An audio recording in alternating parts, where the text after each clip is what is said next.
Buonasera a tutti. Allora siamo qui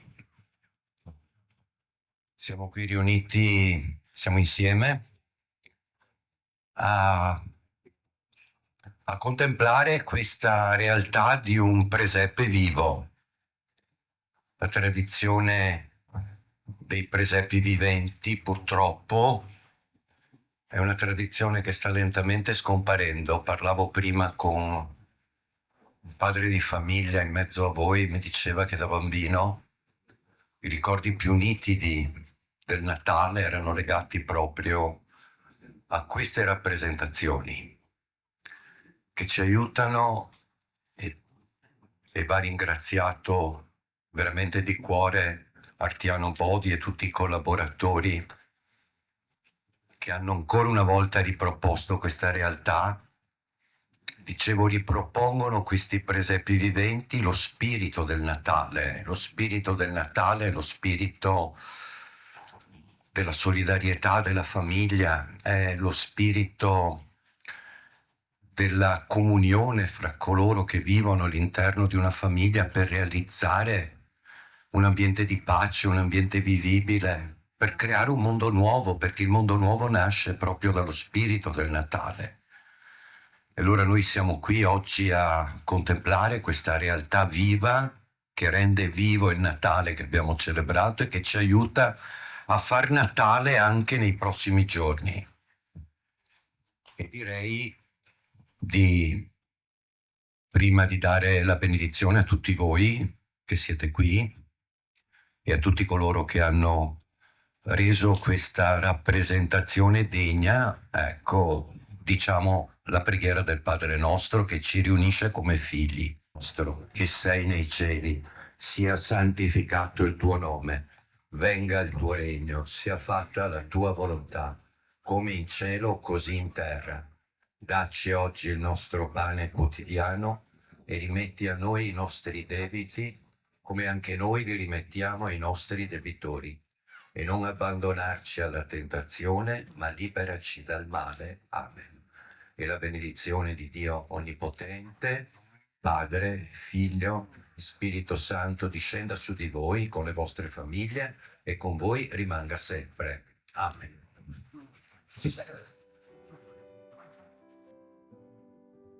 La nascita di Gesù. La storia della nascita di Gesù ha luogo più di 2000 anni fa, nel nord della Palestina, in una regione chiamata Galilea. Tutto ebbe inizio in una notte, quando l'angelo Gabriele fu mandato da Dio nella piccola città di Nazareth, in casa di una ragazza di nome Maria. Maria era promessa sposa di un uomo della discendenza di Davide, che si chiamava Giuseppe. L'angelo entrò nella piccola casa e le disse: «Rallegrati, piena di grazia, il Signore è con te». Sorpresa, stupita di un tale saluto, Maria si chiedeva cosa potesse significare. «Non temere», aggiunse Gabriele, «tu concepirai e darai alla luce un figlio che chiamerai Gesù. Egli sarà grande. Dio gli darà il trono di Davide suo padre e lui regnerà sulla casa di Giacobbe in eterno. Il suo regno non avrà mai fine». Maria è in grande trepidazione. L'angelo le sta dicendo che lei diventerà madre del Messia. Lei si domandava come questo potesse succedere senza l'intervento di un uomo. E l'angelo subito le spiegò: «Lo Spirito Santo scenderà su di te e la potenza dell'Altissimo ti coprirà con la sua ombra. Per questo il figlio che nascerà sarà santo e verrà chiamato Figlio di Dio. Elisabetta, tua parente, malgrado sia anziana, sta aspettando un figlio da 6 mesi. Niente è impossibile a Dio». A queste parole, Maria si inginocchiò alla volontà del Signore e disse con fiducia: «Ecco la serva del Signore, si faccia di me come tu hai detto. Dopo questo, l'angelo sparì e lasciò Maria piena di stupore per ciò che le era appena successo. Ricordando le parole dell'angelo sulla gravidanza della cugina Elisabetta, Maria decise di partire, andare a trovare e starle vicino per darle aiuto. Dopo aver camminato a lungo nei sentieri dei monti rocciosi della Galilea, arrivò al villaggio della parente. Quando Elisabetta la vide, esclamò, ispirata dallo Spirito Santo: benedetta tu fra le donne e benedetto il frutto del ventre tuo. Cosa ho fatto per avere in visita la madre del mio Signore? Ecco, appena la voce del tuo saluto è giunta ai miei orecchi, il bambino che sto aspettando ha sussultato di gioia dentro di me. Allora Maria disse, colma a sua volta di immensa gioia: l'anima mia magnifica il Signore e il mio spirito esulta in Dio mio Salvatore, perché ha guardato l'umiltà della sua serva. D'ora in poi tutte le generazioni mi chiameranno beata. Grandi cose ha fatto in me l'Onnipotente, e santo il suo nome. Di generazione in generazione la sua misericordia si stende su quelli che lo temono. Ha spiegato la potenza del suo braccio, ha disperso i superbi nei pensieri del loro cuore, ha rovesciato i potenti dei troni, ha innalzato gli umili, ha ricolmato di beni gli affamati, ha rimandato i ricchi a mani vuote, ha soccorso Israele, suo servo, ricordandosi della sua misericordia, così come aveva promesso ai nostri padri, ad Abramo la sua discendenza per sempre. Maria rimase ancora qualche mese in visita alla cugina, prendendosi cura di lei e del neonato Giovanni, finché non arrivò il momento di tornare a casa e attendere la nascita del suo piccolo bambino. Dopo qualche tempo, a Nazareth, Giuseppe, ormai sposo di Maria, le si avvicinò per darle una brutta notizia. Cesare Augusto ha indetto il censimento di tutto l'impero, e questo significa che anch'io dovrò recarmi nella città dove è registrata la mia casata. Ma tu appartieni all'antica famiglia di Davide, dovrai andare fino a Betlemme, il suo luogo d'origine, rispose Maria. Sì, e purtroppo la legge vuole che le spose seguano i mariti, e tra poco dovrà nascere il tuo bambino, e tu non ti senti molto bene. Non so come potrai affrontare un viaggio così lungo e difficile. Non preoccuparti per me, vedrai che me la saprò cavare, rispose Maria. Del resto sono stata in Galilea anche poco tempo fa per assistere Elisabetta durante la nascita di Giovanni. L'indomani mattina, Giuseppe e la sua sposa iniziarono il loro lungo viaggio attraverso sentieri inerpicati.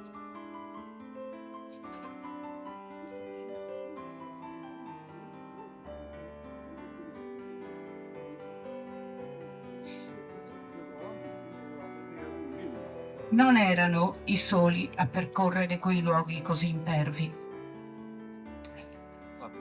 Molti altri, uomini e donne, si erano incamminati attraverso quelle terre per lo stesso motivo, andando verso un capo o l'altro del paese. Dopo tanto camminare, giunsero a Betlemme e Giuseppe cominciò a vagare per locande e abitazioni alla ricerca di un posto libero. Ormai il bambino stava per nascere e Maria aveva assolutamente bisogno di un letto.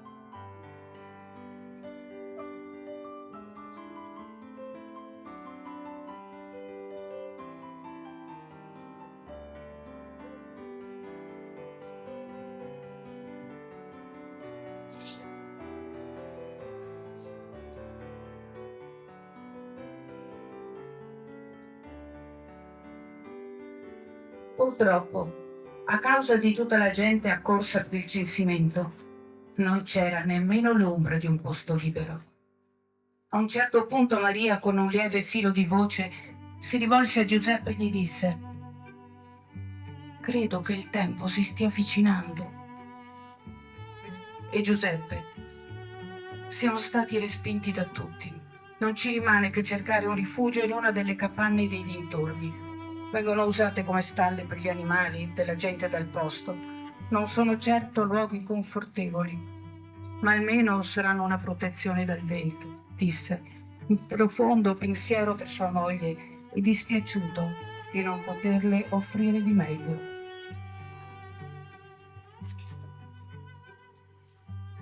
«Ecco, possiamo andare in quella capanna. È una stalla e il suo proprietario non ha nulla in contrario».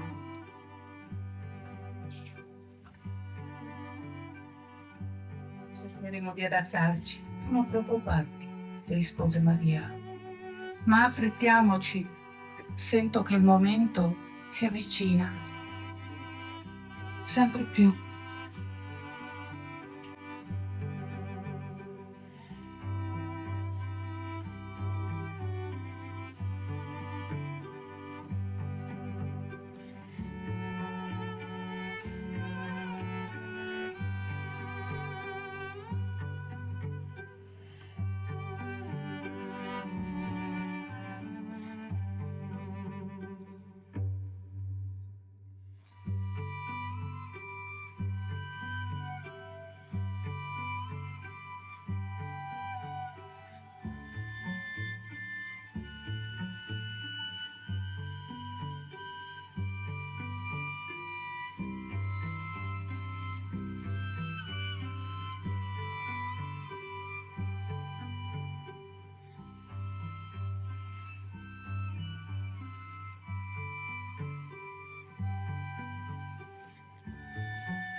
Il bambino nacque lì, da un asinello e un bue, come il più povero fra i poveri.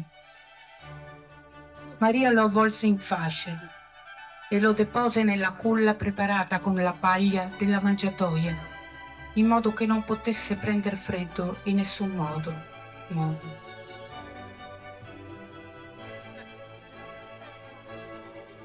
Nelle campagne intorno alla città c'erano molti gruppi di pastori che vegliavano le loro greggi. Erano persone molto semplici, a volte disprezzate a causa della vita errabonda che conducevano, che impediva loro di seguire tutte le prescrizioni della religione ebraica.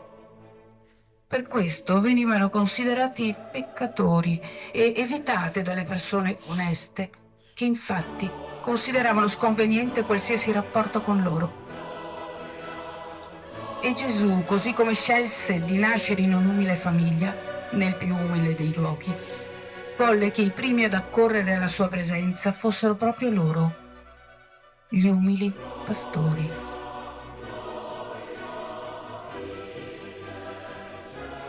Nel mezzo della notte, una forte luce avvolse le campagne e comparve tra di loro un angelo del Signore. «Io vi annuncio una grande gioia per tutto il popolo. Oggi nella città di Davide è nato per voi il Salvatore, il Messia. Lo troverete in una mangiatoia, avvolto in fasce». A queste parole tutte le campagne si svegliarono e tutti i gruppi di pastori cominciarono il loro pellegrinaggio verso la stalla dove l'angelo aveva detto avrebbero trovato il Messia. Ogni umile pastore portò in dono ciò che per lui era una ricchezza, del pane, dei prodotti della terra. Quando arrivarono, entrarono nella piccola stalla e lì si inginocchiarono ad adorare il piccolo bambino, nato per la loro salvezza.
ai viaggiatori israeliti in marcia per il censimento erano mescolati tre personaggi che per le loro pregiatissime vesti si differenziavano dagli altri.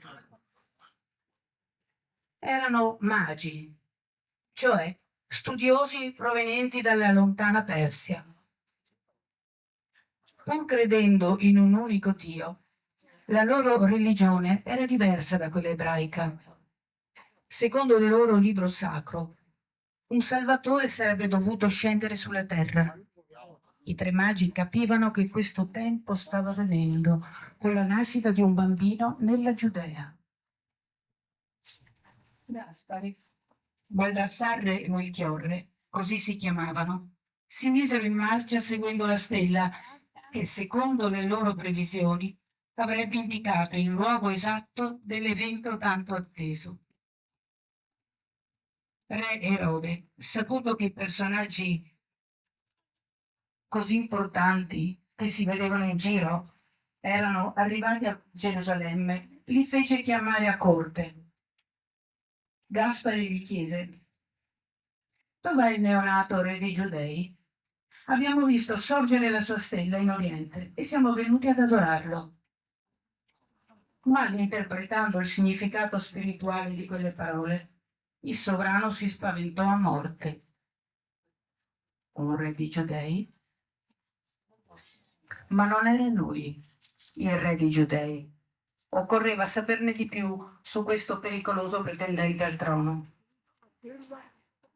Dopo aver pregato i magi di ripassare più tardi, Erode chiamò in fretta tutti i grandi sacerdoti e tutti gli studiosi del paese per sapere con esattezza dove sarebbe dovuto nascere il Messia. Dopo essersi consultato con i colleghi, un esperto diede la risposta per tutti: nella piccola Betlemme di Giudea, così come disse il profeta Michea. Re Erode ricevette nuovamente i magi, mostrandosi sempre molto amichevole con loro.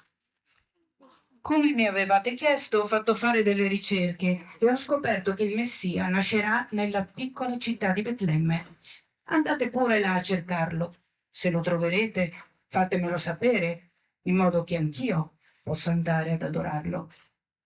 Ti ringraziamo per il prezioso aiuto che ci hai dato, disse Baldassarre, cominciando ad andarsene coi suoi amici. I magi tornarono a vedere la stella e la seguirono.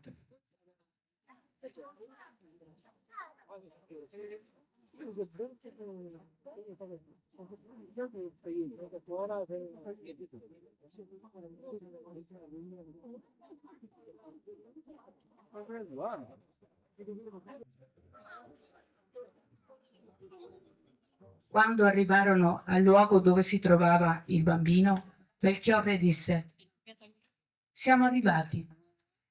Prendiamo dunque i nostri scrigni e portiamo il loro contenuto in dono al Messia. I tre persiani vestiti con ricchi abiti si inginocchiarono e offrirono al bambino i loro regali: l'oro, metallo prezioso dei re, e due sostanze profumate e a quei tempi altrettanto preziose, mirra e incenso.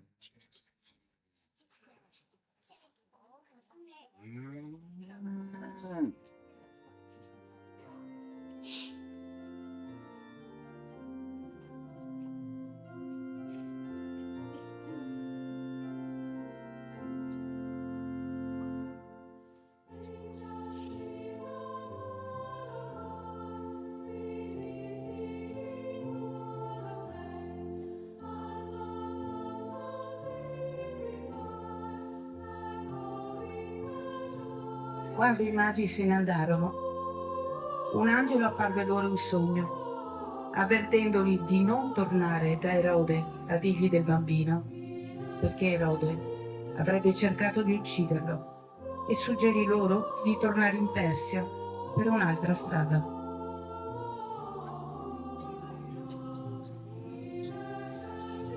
Iniziò così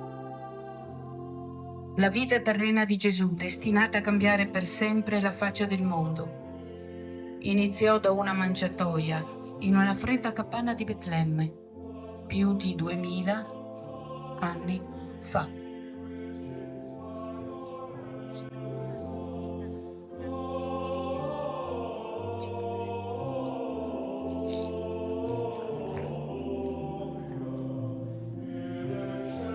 Bodi vuole esprimere i suoi ringraziamenti a Don Alessandro, alla famiglia Angiolin che ha portato l'asinello, alla COF che ha offerto e preparato le ceste, al panificio Bergamo, ad Arianna Costantini del negozio di vini, a Francesco Orazio e Silvia Valleri per la cioccolata, a tutti i figuranti di questa rappresentazione, alla polizia locale e all'amministrazione comunale per la disponibilità, a tutti quelli che in qualsiasi modo hanno dato una mano e a tutti voi che siete venuti a partecipare. A nome di tutti ringrazio Artiano Bodi e tutta la sua famiglia per la generosità che in mille modi ha messo in campo per regalarci anche quest'anno il presepio vivente.